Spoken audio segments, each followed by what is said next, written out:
Assalamualaikum warahmatullahi wabarakatuh. Perkenalkan, nama saya Mustafa Kamar Rabbani, NIM 1765557. Pada video kali ini, saya akan menjawab pertanyaan ujian tengah semester dari mata kuliah Computer Vision. Baik, kita langsung masuk ke pertanyaan pertama. Jelaskan bagaimana mekanisme mendeteksi tepi dari gambar. Penentuan tepi atau edge dalam suatu objek dalam citra ini merupakan salah satu langkah awal dan paling banyak diteliti, karena proses ini seringkali ditempatkan di bagian langkah yang pertama dalam proses segmentasi citra, dengan tujuan untuk mengenali objek-objek yang terdapat dalam citra ataupun konteks citra secara keseluruhan. Dan suatu titik X, Y dikatakan sebagai tepi atau edge bila titik tersebut mempunyai perbedaan nilai piksel yang tinggi dengan nilai piksel di tetangganya. Sekali lagi, untuk deteksi tepi ini berfungsi untuk mengidentifikasi garis, batasan, atau boundary dari suatu objek yang terdapat pada citra. Baik, untuk mekanisme atau langkah-langkah dalam mendeteksi tepi dari gambar, pertama kita siapkan citra asli RGB terlebih dahulu, lalu kita konversi citra RGB tersebut ke dalam konversi citra grayscale. Lalu setelah citra sudah menjadi grayscale, kita melakukan operasi konvolusi matriks. Untuk operasi konvolusi matriks sendiri, terdapat beberapa contoh kernel matrix yang sudah terintegrasi di MATLAB, yaitu dengan menggunakan kernel Robert, kernel Prewitt, kernel Sobel, dan kernel Konni. Berikut adalah hasil dari pengolahan kernel tadi. Di sini hasil pengolahan deteksi tepi dengan menggunakan kernel Robert. Di sini menggunakan kernel Prewitt, ini menggunakan kernel Sobel, dan ini menggunakan kernel Konni. Dalam banyak penelitian mengungkapkan bahwa pendeteksi tepi dengan menggunakan kernel Konni sangat bagus untuk pengolahan deteksi tepinya. Baik, lanjut ke pertanyaan kedua, yaitu jelaskan tentang komponen-komponen histogram dan representasinya. Untuk histogram citra sendiri itu merupakan diagram yang menunjukkan distribusi dari nilai intensitas cahaya pada suatu citra. Di histogram sendiri terdapat dua sumbu, yaitu sumbu X dan sumbu Y, di mana sumbu X ini menyatakan nilai intensitas piksel dan sumbu Y menyatakan frekuensi kemunculan piksel.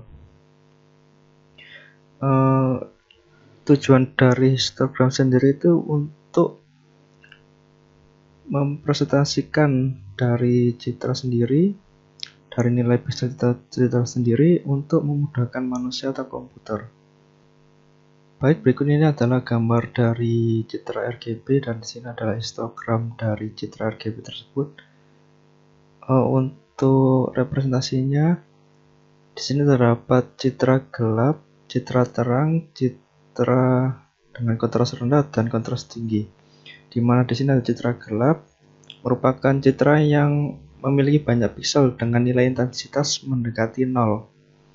Di sini bisa dilihat pada histogramnya, dari sumbu Y-nya memiliki lebih banyak pada nilai 0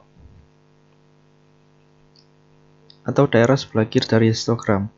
Untuk citra terang memiliki banyak piksel dengan nilai intensitas mendekati 255, di mana cenderung di daerah histogram sebelah kanan. Untuk citra kontras rendah, citra yang memiliki range nilai intensitas yang sempit antara 74 sampai 225.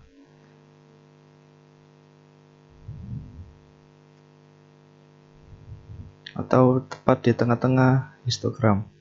Untuk kontras tinggi, ini range-nya melebar di mana antara 0 sampai 225. Baik, untuk pertanyaan selanjutnya yaitu bagaimana computer vision dapat membantu kita dalam mengenal atau mengidentifikasi objek. Untuk caranya atau step dalam pengenalan itu seperti pada soal pertama dengan cara deteksi speed juga bisa. Deteksi speed juga merupakan salah satu dari segmentasi citra. Untuk lebih jelasnya, pertama kita siapkan citra yang akan diproses. Yang kedua, buat database yang diberi parameter dari analisis bentuk dan tekstur seperti nilai metrik, eccentricity, contrast, coloration, energy, dan homogeneity. Lalu kita transformasi citra RGB ke dalam ruang warna LAB. Lalu keempat, kita proses segmentasi citra. Lalu proses kelima yaitu ekstraksi citra bentuk, lalu ekstraksi citra tekstur.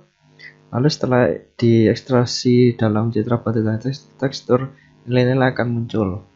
Untuk pengenalannya, kita bandingkan dengan jarak terendah atau dengan perhitungan Euclidean dengan nilai parameter yang sudah kita siapkan pada step yang kedua.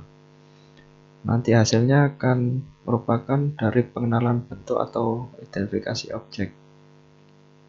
Untuk contoh kasusnya di sini saya mengambil dari produknya Clue, yaitu Clue itu merupakan startup di Jakarta yang bergerak dalam bidang IoT, khususnya di Smart City. Di sini Clue itu membuat sebuah produk yang bernama Clue Thermal. Produk ini digunakan atau dibangun karena dengan permasalahan yang saat ini sedang